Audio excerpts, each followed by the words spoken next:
Alright, welcome Hobbit fans to a long expected review here on the Brick09's channel. And today we have for you a not-so-unexpected pamphlet for the Desolation of Smaug Extended Edition. This came out about 4 or 5 days ago. Yeah, 4 or 5 days. No, it was Wednesday. No, if you want me to look it up, I'll look it up. I think it was last Tuesday. You want me to look it up? No, it's alright. Okay. Less than a week, at least when we were filming this. And they did this last year for the Unexpected Journey Extended Edition as well, because as you all know, we didn't get one in the actual DVD release, but we got these, and these are, if not as good, they are almost as good. Yeah, I really like them. The only thing that's not good about them, of course, will be the fact that you have to put them together, and you don't take as much time to put things together as factory workers do. Unless... What? You just said that it doesn't take us as long as factory workers. You didn't know, you don't put as much work into it. That's what I'm saying. Unless you're really into this sort of thing. What? That's not what you made it sound like. What? Sorry. I'm just saying it doesn't look quite as good as the original. Okay. Anyway, so this is it. Of course, it's going to go with the Desolation of Smaug Extended Edition. And you're probably wondering, hey, that looks pretty big, and it actually does not fit inside. I don't know if it's my printer or if they actually made a size mistake, but they do have different... Did you print off the Blu-ray version? Yeah. 2D Blu-ray. So I might try and print out a different version and see if it fits, but if you're printing it out for this version, which most people are probably going to get, if you have my printer, it's not going to work. So just to refresh And you're lucky that you had the 2 clamps on the DVD, where I only had one other broken clamp. And just to refresh your memory, here is the inside. And no, you're not going to get my ultraviolet code, even though I already redeemed it. Even though I probably never watch it on my computer, because it doesn't look very good. And also in this video, you can expect to hear Feanor II's thoughts on the extended edition, since he was not able to be there the day that Andrew and I reviewed it. But anyway, let's get to the pamphlet first. The pamphlet! Before we see the inside of it, let's go ahead and compare it to the Unexpected Journey one from last year. And that actually does fit in there. I know. Yeah, that one did. And then the Return of the King. actual factory-made ones for the Lord of the Rings extended editions. As you can see, both are bigger, so that's a plus, especially this one. I don't know. I don't know about that's a plus, but I mean, I don't have the Blu-ray version of the selected scene and stuff. For Lord of the Rings? I don't have it. And as you can see, these are a lot easier to read, probably because they have less scenes, but also because it's bigger. So Bigger would be the #1 reason. Probably. And then the binding, of course, looks a little nicer too, because you don't put staples on there. Actually, yeah, there's the staples. Hit them a little better on this one than I did on the Well, you don't one. have to put them on because they're already there. At least they were last night. I thought I saw staples there. Yeah, I thought that were too. That is weird. How is it binded though? It's a mystery. So, to refresh your memory, here's the inside of the Unexpected Journey one. That review is already on here. It's been on here for a long time now. Also, when we look at that, just as a reminder, next to the scenes, there'll be 1 asterisk if it's a new scene and 2 asterisks if it's an extended scene. You're looking at the wrong one. I know, I was just refreshing your memory. Well, you could Since you're looking through this one. At that one. Yes, which I'll do now. So here's the cover to go along with the theme on the Desolation of Smaug Extended Edition. They had that nice Arkenstone picture. So that's why. On the back and on the bottom. Yep. Well, here's the halls of Erebor. Uh-huh. And they even have all the symbols and stuff down here, like like the real one would. But they have the copyright for their actual, like the hut. Oh yeah, Henneth-Annun. Yeah, Henneth-Annun. See, the reason that they have to put that is because they're using... Yeah. They're doing it on a copyrighted material, so they have to get all the rights to the ones who made it. And by the way, I don't know if I mentioned this, this is completely free. Just go to theonering.net and scroll down a little while, and you'll find it eventually. Or you could. It would be helpful if you would put that link to the description. Yeah, I'll probably, if I remember, I will do that. And I don't know how they get their hands on this artwork and stuff. Yeah, But I it don't really know. enhances it, just like Yeah. it did in the originals. I thought it was fan artwork, not. Really? Yeah, because pretty good if it's remember- fan art. And like, and an unexpected pamphlet, it was like that isn't John. I don't remember the names. John John Howe, Howe, John Lee. Howe and How does Andrew remember that, but you don't? No, I wanted to say John Lee, And Adam Howe. but I knew that it was Alan Lee. I didn't remember John Howe. Andrew doesn't even watch the Appendices. I saw, like, I was reading the part on the website, and it says, featuring drawings from John Howe and Alan Lee, and somehow I remember those two names. I'm pretty sure They have it's amazing John. drawings. Yes, so. they do. Some of the best art designers for sure. Though if it is, I'm sure they just got it out of like one of the books. Yeah, probably. But then to actually get it in here and make it look so well, neat and stuff. they made this, they gotta have resources to do it. And either way, amazing artwork, whoever Yeah. did this. It tells you a little bit about the extended edition, over 25 minutes of new and extended material, and scored with new music by Howard Shore. Hopefully we'll get the complete recording someday. Yep, and I'll probably buy it this time. Yeah, no one in their No right one mind. knows what we're talking about. No, well, I was gonna say no one in their right mind would buy the Lord of the Rings complete recordings at this point. It's so expensive, and you can just listen to them on YouTube. Yeah. And then they also tell you a little bit about the Appendices, which is the over 9 hours of special features. Here is the select a scene sections. I'm assuming that on the DVD version, this is where it cuts off into disc 1 and 2. The thing is, I still don't know about the DVD that was on the OneRing.net. They did the review on the Ultimate Collector's Edition. I got it, and it wasn't the same. I don't know where it is, if it's on Amazon or whatever, but So what did you get? it was pretty much just like this one, but bigger to encompass the Blu-ray 3D. Huh. And, well, I mean, the Blu-ray 3D, it had a Part 1 and Part 2, but unfortunately it was Blu-ray 3D Part 1 and Part 2, so it's useless for me. And not even my grandfather, the enormous film buff, has Blu-ray 3D. Anyway, here's the select a scene parts. Let's go ahead and go through here, and in case I made any mistakes in the actual review, I won't make any mistakes this time unless they did. So the first scene, the quest for Erebor, is extended. I think the only other time that the first scene has been extended was in The Return of the King. Huh. Oh, no, Fellowship of the Ring too. No. Okay. Then after that, Queer Lodgings is a new scene. That's where Beorn is wielding his axe and acting all angry. It scared me. Don't watch the Appendices then. Yeah, exactly. There's a lot of very scary things in doing there. that. No, there's a lot of him. Oh, I making thought you the meant. same face. I thought you meant there's lots of No. scary things in there, which there are. There Not are. really. Just Weird let us Weird continue. things. Not really. Let us continue, please. After that, Where the Shadows Lie is another new scene with Beorn and Gandalf conversing about veiled references to Sauron, as citizens would say. The Elven Gate supposedly is an extended scene. Don't know where it is I extended. think there's like an extra Bilbo's temptation with the ring added in or something. Wait. We need to put those two scenes on simultaneously and look. And I think there might be an Wait. extra shot of Gandalf getting on his horse or something Huh. and talking. Anyway, Mirkwood is an enormous. Yeah, extended I scene. never thought Mirkwood would end. Well, it's supposed to feel like that. And there's a great scene with them crossing the enchanted stream and the white stag that Thorin tries to shoot, and he says, "We make our own luck."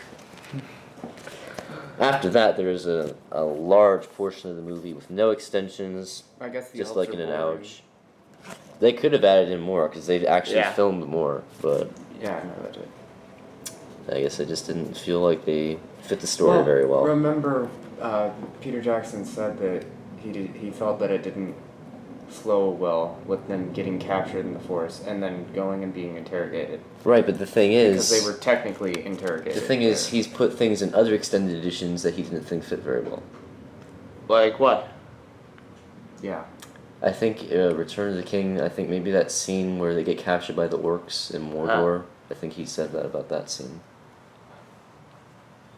I know he said that about some things. Anyway, after that, there's almost every scene in Lake Town has at least a little bit of extension. The Master of Lake Town, of course, is that very strange scene where he eats some things that most people don't really eat. Disgusting. Yeah, That was that was 10 times more disgusting. That's the than for only the tomato. extended scene I've ever skipped in my entire in Lord of the Rings or Hobbit. Well, you're gonna see it eventually. I didn't skip it. I was just like. I skipped it. At least I know what I'm he's sorry. really eating I just there. couldn't Yeah, I watch know that. exactly. It was more disgusting in the appendices when they're filming it. Over and over Oh my and gosh. over again. Then the World of Men is a very good Yeah, extended I scene. like that one. There's a comment in there that could be taken 2 different ways. Yeah, but I think it's You know personal. I don't Talking- remember which one it is. Yeah. I know her as well as any man in this town. That could be taken 2 different Yeah. ways. Oh, I think they said that it's supposed to be taken a certain way. Oh, really? Yeah. Oh. I didn't hear that. Anyway, Well, at least Bart is saying it that way. right. I don't think he He means doesn't that. actually mean that. Right. Yeah. Okay. Anyway, those are the Lake Town a little bit weird in here. Yeah. But I'd say it's still PG-13, especially today's PG-13 standards. I've Yes. seen some very borderline PG-13 things in my day. That's not anywhere close to PG-13. Anyway, the prophecy has a nice new extended scene with Yep. Alfred and the Master. Coffee, cook. A warm welcome. There's a new scene with Thorn. Oh, and, who would vouch for who will vouch for him. Yeah, that one I remember that. That was a good scene, I thought, because once again we're getting back to the fact that Bilbo is the main character of the story, just in case you're confused. Mm-hmm. Parting of the company, a new scene where the dwarves take Keeley to the Master and Alfred before they go to Bard, and they say, "Is it contagious? Go away." The Lonely Mountain, I think, is the shortest extended scene. It's like 40 seconds or something. Wait, was that the Thresh Or one? the Elven Gate. Oh yeah, Shorter. yeah. Well, what was the extended scene in that one again? With the bird flying by, Oh, yeah. Alan talking about how it used Yeah. to be filled with bird song and stuff. That's a good. Yeah, I like yeah, that. I like that Yes, one. I did. It really, I think it's setting up something that we're gonna see in the next movie. Or at least in the next extended edition. Most likely the next movie, yes. Spell of Concealment. This is where we're getting into one of the main themes of this extended edition. Gandalf finding Thrain in Dol Guldur, and he, of course, is Thorin's father. This part is pretty short, but the next 2 are not at all. Son of Thor is probably the longest extended portion of the film. That's not extended, that's the news. I know, but And added Okay, portion. yes, and I will say that these 2 are my favorite out of all of them, out of the entire extended edition. So that's really my thoughts. The rest of it was kind of, that's good. But That's good. I thought that these 2 scenes really helped make Dol Guldur more of what it's supposed to be. Right. And one thing I really liked about that is how they could take those entire scenes with Azog fighting Gandalf and just put Thrain in there. I thought that would be relatively difficult to do that. Oh my gosh, at the end. Well, that was the enemy revealed. At the end of that one, it's like in the enemy revealed, when Gandalf is running out onto the bridge to fight Sauron, it's obvious they just CGI'd in Thrain. He was never there unless we completely missed him in the theatrical version. Well, of course, they just would CGI him in instead of taking an actual actor and making him run out with Gandalf. Huh. Or they could have filmed it twice. You never know. Yeah, but I doubt it. that would take too much film. They'd be like, why are we doing this? Oh, like because they don't have enough film. No, but why would they do that? It'd be counterproductive. Yeah, I suppose you're right. And that scene, Thrain, spoiler alert, Thrain is killed by the necromancer after he emits a horribly placed Wilhelm scream. Really detracted from that scene. It was a great scene other than that. Well, the whole Dol Guldur extended things were. And then there's another Wilhelm scream in the World of Men. It's just like, really? Really, guys? Yeah. Where was the Wilhelm Wait. scream in that one? That was, well they One of were the like Lake Town throwing guards. someone, yeah. And then the rest of the movie, like a whole quarter of the movie after that, is just theatrical stuff. But I didn't really expect them to put in Nah, I didn't much either. after that. I kind of wanted them to put more with Smaug. They put in a ton more of Smaug than I ever expected them to put in. What the I would have regular liked version. is if they had put some of the Thrain stuff in the theatrical version and taken some of the Smaug stuff out and put it in. Just a little bit. I don't mean like when they're at the forges and stuff, because that I think is like just okay, destruction, lots of destruction, a good story though. Yeah, that was But definitely like long before enough, that, I like thought. conversation between Bilbo and Smaug could have been longer. A little bit. You know, just drawing out the conversations with Smaug, I think would have been nice. Yeah. Because in the book, he actually goes in there twice. First, he steals something from Smaug. Oh yeah, runs away. the cup, and everyone goes, "Yay, we have a cup!" And then he goes back in to look for the Arkenstone. That's when the big conversation takes place. And I just reread the book recently, and that scene actually did take quite a bit of dialogue from the book and used it in the movie, at least in some format. You just now figured that out. Well, it's the first time I've read it in a year. Since that's the first time I'd No, seen but it. that's Since the read first it. time you realized that they were taking. You do realize that, well, not in this one, but in the Lord of the Rings, the majority of the lines spoken between characters were Was made taken up. from the, Really? or they were paraphrasing the book. Yes. Lots of paraphrasing for sure. Well, I mean, they're not going to be speaking the same way because it's like, who speaks like Shakespeare anymore? No one. Yeah, that's true. Well, even So they're not who going to talks be like them in these speaking with that movies. same speech. Let all who doubted us to rue this This day. day. You hear people talking like I that? do that, actually. a I lot. do too, yeah. See? We're not the only Actually, yeah. And then, that was, okay, whatever. and Yeah. then we have a guide to the two new sections of the appendices. This part we didn't really need it. It's very easy to navigate, but this one, I I mean, suppose it was helps. nice to have it. Yeah, I suppose this part helps lay it out a little bit better. I've seen about 3/4 of the appendices. You've seen it all, right? No, I still have to do Mirkwood Forest, I believe the Woodwind Realm, and Lake Town, and then I will be done.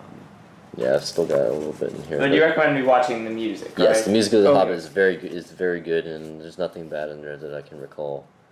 Well, of course there's nothing bad in there. The only thing is, that surprised me, in the last extended edition, I liked the second part of the appendices better. This time I like the first part better. I think it's because they elaborated more on the characters and the actors of those Yeah, characters in the refreshing. first one. This was In a little the hard to second, follow. so in this part, Return to Middle Earth, they had a lot about the dwarves, Bilbo. That was different- a terrible the different people. documentary. Oh yeah, it was bad, but yeah. Continuing on. And yeah, the last one only had one documentary about songs, and that did not include anything from Howard Shore. It was just the vocal Uh-huh. songs. And then And then this one does not include anything about Icy Fire, which I found a little interesting. And then in this one, you get a lot more about what the characters, like how the actors are trying to portray the characters in this part than you do in this part, and you don't get any kind of casting. Well, this is all like the digital all. effects and design and music and stuff after. Well, effects. this one is like Beorn you get to know about, which is nice, I haven't watched that. yet. and Bard and his family, and the Master and Alfred. But other than that, you don't get to learn anything about the elves, which I kind of would have liked to see how they went through the process of casting them and stuff. Yeah, like I'm sure they you'd did love to with see the how other they. ones. cast Like they Ariel. did with the other ones.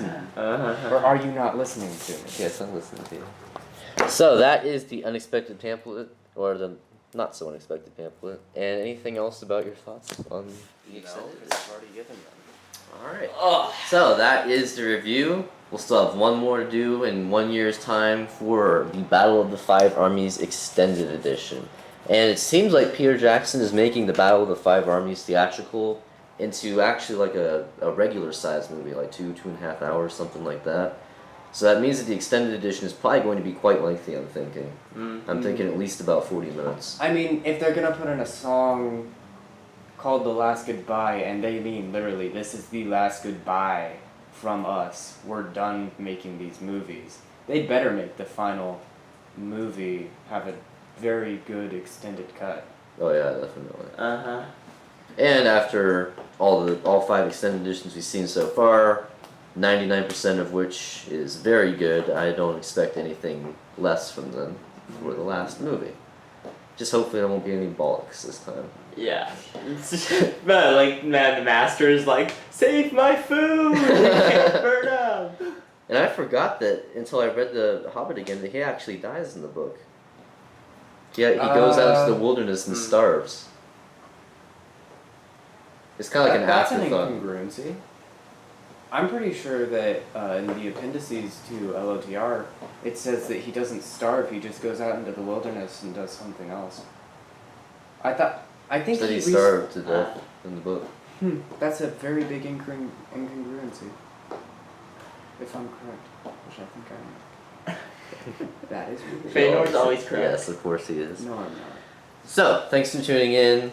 We will see you next time, and of course we will have a Battle of the Five Armies review once we see the movie. Not next time, smart one. Well, you know it. Next time we're talking about Hobbit movies. He has to be so Okay. specific, doesn't he? Well, you made it because you always say we'll see you next time. So when you say, and we will see you next time, of course, with the Battle of Five Armies review, you're making it sound like you're gonna film nothing and put up nothing until that. No Christmas reviews. Merry Christmas and have a Merry Happy New Year. Christmas! No. Lots of Christmas stuff coming, a lot of small stuff, nothing too big this year, but we got some pretty good stuff coming. Lego Minecraft will be coming soon. Yeah. Battle of Online Five only Armies. so far. Yeah, but I find that interesting. It's like they don't want us to go to the Lego store or something. Well, they don't want all the people who play Minecraft, which there are an abundance of, swamping the stores and then making them put out more product faster than they can make it. So, we will see you next time. Hope you enjoyed the extended edition. We will see you next time. And... Did somebody die?